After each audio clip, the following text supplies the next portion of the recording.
Consulting is inherently a lonely path. Dov Gordon here from ProfitableRelationships.com, and today I'm going to share with you the one secret that makes it easier. Now, you may not like this one secret, but I'm going to share it with you anyway, because it is the only thing that makes it easier. So, if consulting is inherently a lonely path, there is one thing that makes it harder. What makes it harder is that you often think, or that you feel, that it should be easier. A lot of us fall into this trap. We think, oh, this is a lot harder than I think it should be. This is taking longer than I expected. It's costing more money than I expected. It looks like those other people over there, it's a lot easier for them. It's going better, faster, cheaper, more profitable for them. They're making so much more money than me. Why? They're getting those clients. Why? Why not me? And we come to the conclusion that must be me, must be something wrong with me. That's what we come to think sometimes. But the truth is, there's probably nothing wrong with you. What you might be missing, though, is a full, deep acceptance that it is and it will be difficult. Because if you fully, deeply accept that it is difficult, that acceptance, paradoxically, is the only thing that makes it easier. Let me explain. I'm going to read to you the opening, the very beginning of M. Scott Peck's book, The Road Less Traveled. He wrote the following. He wrote, "Life is difficult. This is a great truth, one of the greatest truths. It is a great truth because once we truly see this truth, we transcend it. Once we truly know that life is difficult, once we truly understand and accept it, then life is no longer difficult, because once it is accepted, the fact that life is difficult no longer matters. Most do not fully see this truth that life is difficult. Instead, they moan more or less incessantly, noisily or subtly, about the enormity of their problems, their burdens, and their difficulties, as if life were generally easy, as if life generally should be easy.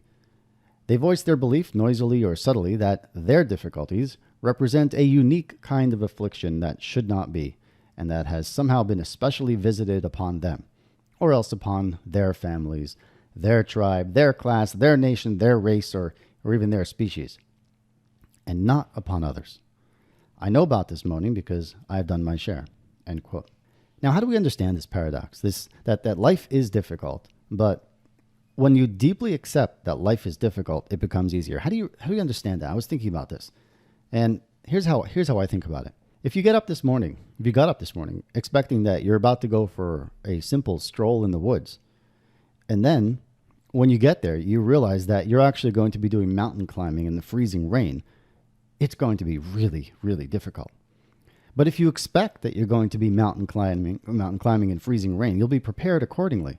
You'll dress with the right clothing, you'll bring the right equipment and tools, and you'll probably exercise, prepare, and do drills for weeks or months in advance.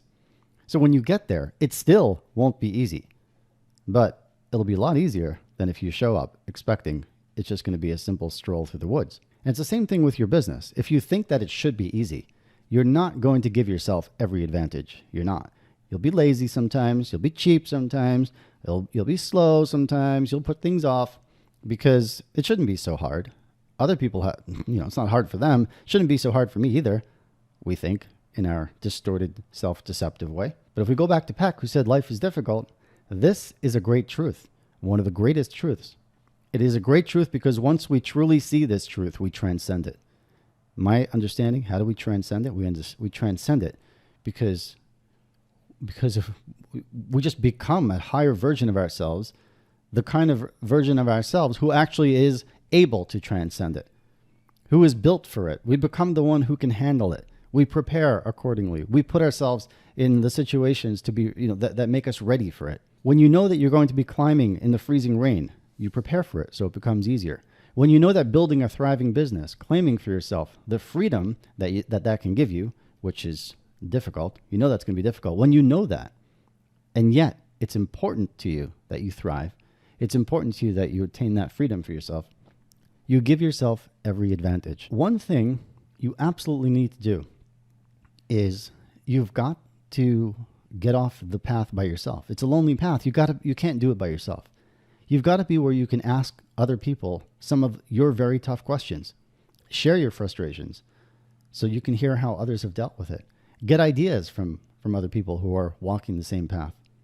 And that's why I created the Under the Radar Leaders Network. It's for serious consultants, professional service firm owners who tend to get most of their new clients and their new business through referrals and relationships of one kind or another. And they're looking for more predictability, more leverage in what they're doing. It might be great for you. Go to dovgordon.net/URLN for details. If you qualify, schedule a call with me. It's a curated group. I can't accept everybody, but there's a really good chance that you may qualify, that it's a good fit for you.